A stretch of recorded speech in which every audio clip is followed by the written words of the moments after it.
firstly, I want to introduce our guest for today, Isaac Coonan.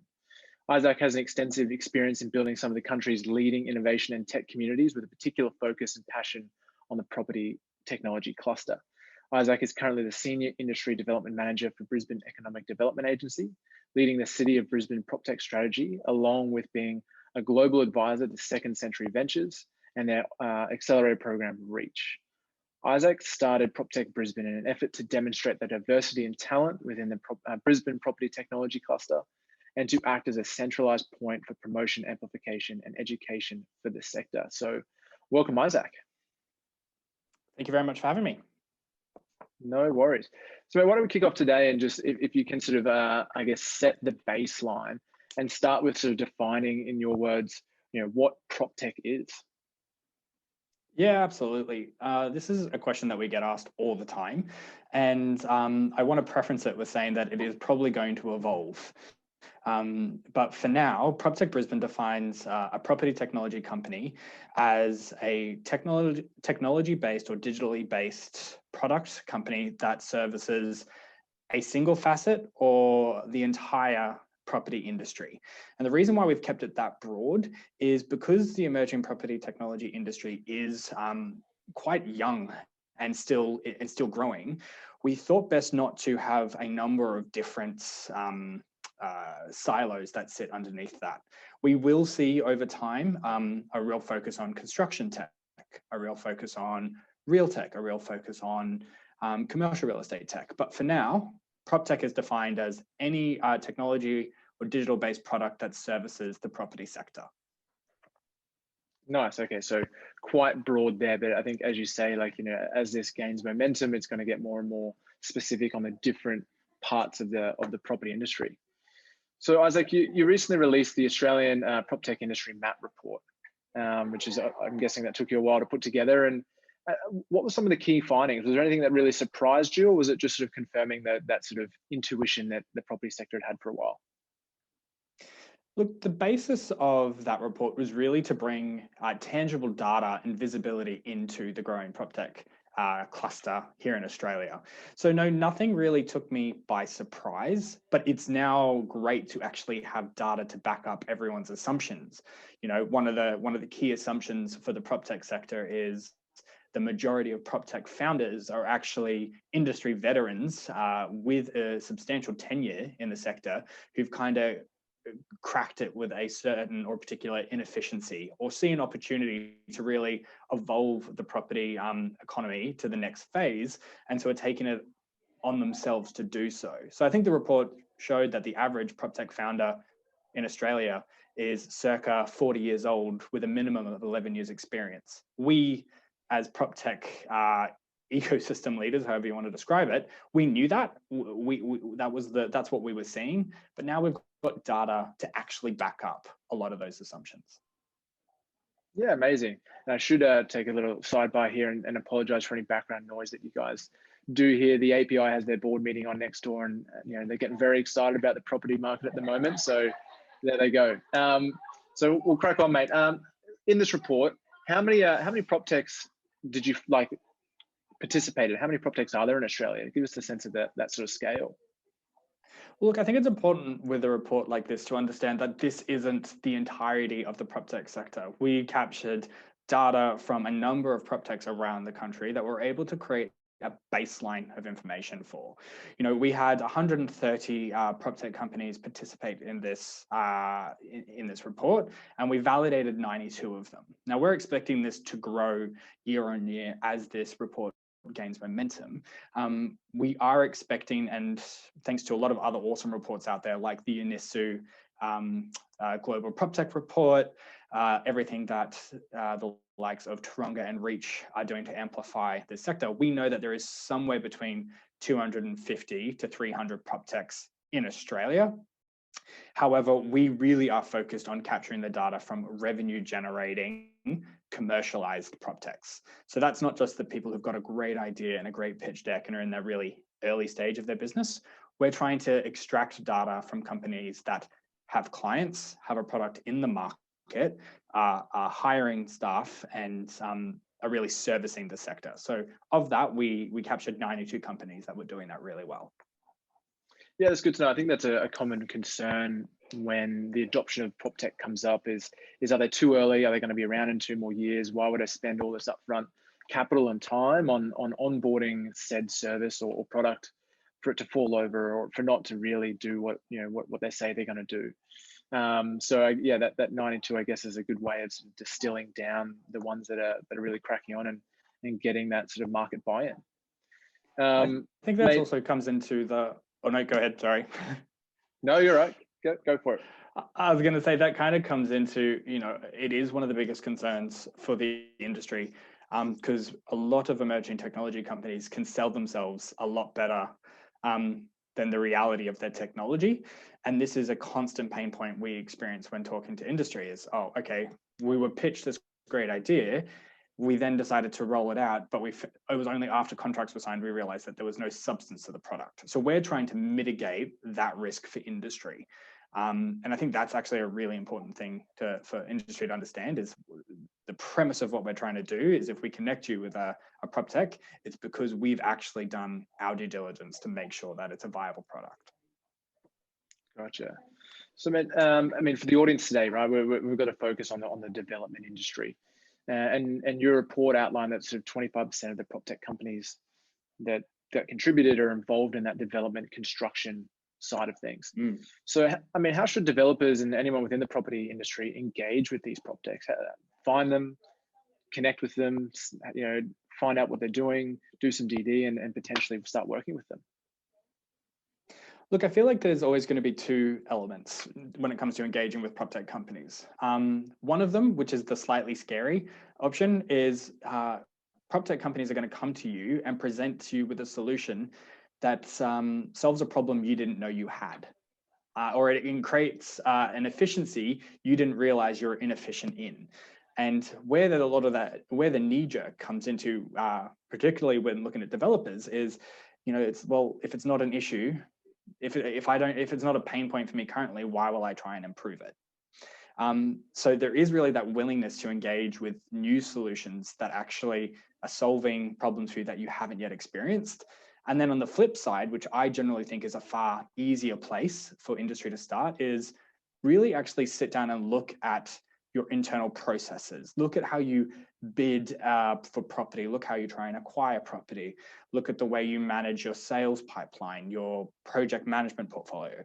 If there's things that frustrate you in that process, I can probably guess that there's a PropTech company out there that is creating a solution for that. So being able to articulate what your pain point is, or being able to articulate what frustrates you on a day-to-day basis, is a really good place to start.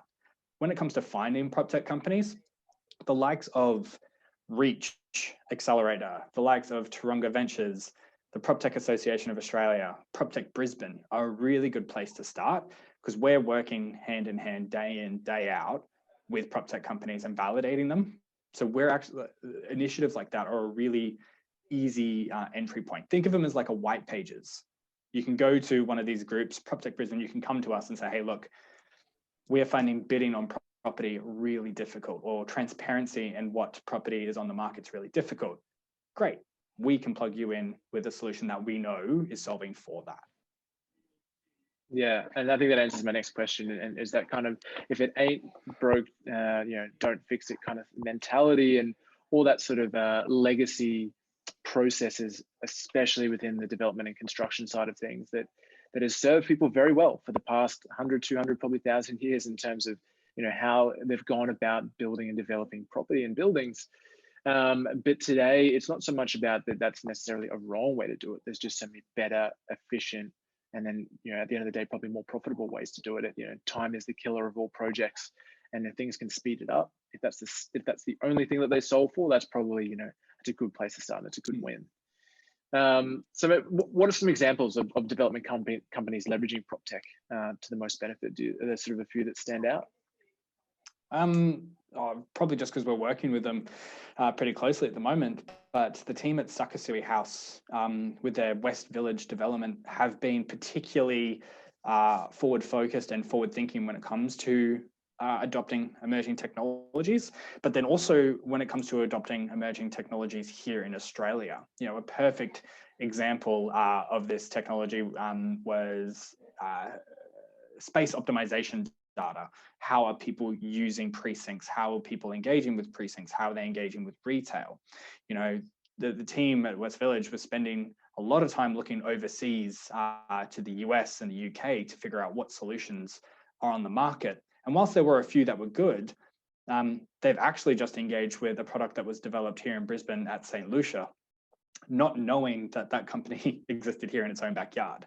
And again, they engaged with Proptech Brisbane. They were able to articulate what they were looking for. They were able to articulate what the pain point was, and they were open to products that were solving their pain point, but also going above and beyond. So I think they did a really good job of saying, all right, this is causing us frustration. If you can solve this and there's added benefits, we want to see it. You know, the team at CavCorp, again, they're doing the exact same thing in terms of being really proactive and open to companies that are bringing efficiencies to their development side. So there's a number of really cool developers out there. And I think the thing that's really giving them that competitive advantage is A, being open with what's frustrating them, and B, being open to hearing what's out there. And they're not going to accept everything that comes across their desk. They would be stupid too, but it at least allows them to understand what they don't want. You know what I mean? Sometimes hearing the wrong idea actually validates, well, okay, no, I don't want that. And it helps me clearly articulate what I do want. Yeah, no, absolutely. And you know, from an Aprao perspective, that's what we're finding as well. The conversations that go on and you know, they may not lead to something, but at least you can have a good conversation with a developer is someone else that is also looking for other solutions. And the question I usually get outside of Aprao is like, well, how do I solve this? Do you know anyone in this space? So it's good to see them engaging with that and really start, like, I guess the forward-leaning developers really starting to try and understand what's possible out there.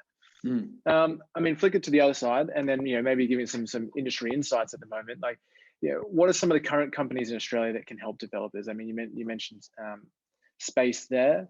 But is there any others that, you know, sort of come to the top of the mind when thinking about some really good development-focused prop techs? Yeah, I think one of the companies we've just finished a bit of work with, GetPatch, is an awesome product for developers because it allows developers to pretty well much put an offer on any piece of real estate anywhere at any time. So it connects the title holders with developers discreetly and one-on-one. So it kind of saves that need of going through an agent or doing a letter drop box to see if people are willing to accept an offer on their house, because more often than not, the people residing in that property are not the property owners or the title owners. So, you know, there's a massive inefficiency there. GetPatch has been rolled out now with 3 developers down in Sydney and is really being able to decrease inefficiencies in that bidding for property. So that, like, definitely get around GetPatch. Mark is doing a phenomenal job there. Space platforms, absolutely. In terms of bringing data and insights into how people engage with precincts, crucial. They are also a great platform to engage with when it comes to DA approvals in terms of people mapping. So how people do actually engage with the local amenities, the footpaths, the sidewalks, the streets. You can actually include that data, that tangible data, into a DA. So definitely get around them. And then lastly, I would probably want to give a shout out to the boys at Exogenics, particularly from an ESG standpoint. They are in the smart air conditioning space for A-grade commercial real estate buildings. They are doing phenomenal jobs. I think they actually just won PropTech of the Year for their solution. So that would probably be the 3 top ones for developers I can think of. Yeah, great. I mean, and that's a great segue into the ESG side of things. Like, as ESG is sort of becoming such an essential part of today's built environment, like, you know, developers would be wise to sort of quickly develop and build strategies around ESG and try and figure out how that sort of impacts not only operational emissions, but then also the built format, like built into emissions as well. So, I mean, yeah, as a starting point, is there any others that in that sort of ESG space? I know you mentioned Exogenics, which I totally agree are leading the way in that field. Is there any others, I guess, as developers look further afield? Yeah, absolutely. And there is a number of PropTech companies that can definitely solve or be a part of the solution for an ESG internal process. That, like, straight off the top of the tip of my tongue, Planet Arc Power, everything they're doing for renewable energies, particularly for the built environment, is phenomenal. But what I would say to a lot of the developers who probably don't have the internal knowledge or capability to have an ESG strategy is to really understand and build out your own personal strategy, rather than wait to be told what you have to do. Be on the forward foot. An awesome company led by Ashley Morris is a company named Choreo, and they specialize in building ESG strategies for the development and construction industry. They work with the likes of Hutchinson's to Lend Lease, all the way down to your smaller small team residential housing developers. So definitely, engaging with a company like Choreo to really, and bringing them in for a 2-day, 3-day, full week into your company, where they can say, all right, they know ESG like the back of their hand. They can come in, understand your business, understand your product, and then present you with different options for a strategy. And I think when you're just trying to pick 1 or 2 prop techs here and there who are solving for ESG without having an actual strategy at the core, you're kind of trying to find a solution before you know what the problem is. So that would be my advice when it comes to engaging with prop techs from an ESG standpoint, is know your strategy first. Yeah, absolutely. And I'd add to that, just for the sake of the audience, topical last night, Taronga Ventures, as you said, the Real Tech X Accelerator program, did their showcase, sort of graduated their class, and then announced that their mandate moving forward will be totally focused on the ESG side of things. So these guys only focus on prop tech, and from a VC perspective, don't go too broad, and are focusing purely on ESG. So if you want to see sort of 8 to 10 companies coming through their program, that's definitely one to sort of just follow, as you said, and the likes of all the other sort of, I guess, bigger association players. So, mate, conscious of time and everyone's lunch here. We've mentioned it before, but if the audience wants to stay up to date with the next prop techs coming to the market outside of Real Tech X, which I just mentioned, what's the best way to, I guess, follow you and Proptech Brisbane? Definitely on LinkedIn is the best way to follow us. So Proptech Brisbane. My name's Isaac Coonan. Give us both a follow. We definitely try and keep our audience and our network up to date with what's going on. Now that we're almost, touch wood, at the tail end of COVID here in Queensland, and we're able to kind of bring people together, there will be a number of opportunities between now and the end of the year where we try and bring developers and prop techs, commercial real estate and prop tech, the property sector as a whole and prop tech together in different forums, whether that's roundtable lectures, networking events, thought leadership series. So just try and even just be present or keeping up to date is a great place to start in terms of keeping a finger on the pulse on what's coming.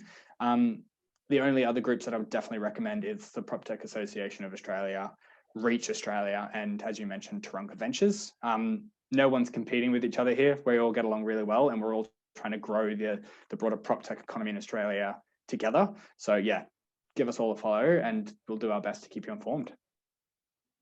Sounds good. Well, thank you very much for that, Isaac, and thank you everyone that has joined for today. I hope you found that insightful. And again, if you want any more specific companies that you should be looking for, or any sort of, I guess, pain points that you want to see if there's a solution out there for, especially locally, reach out to Isaac and the rest of the team.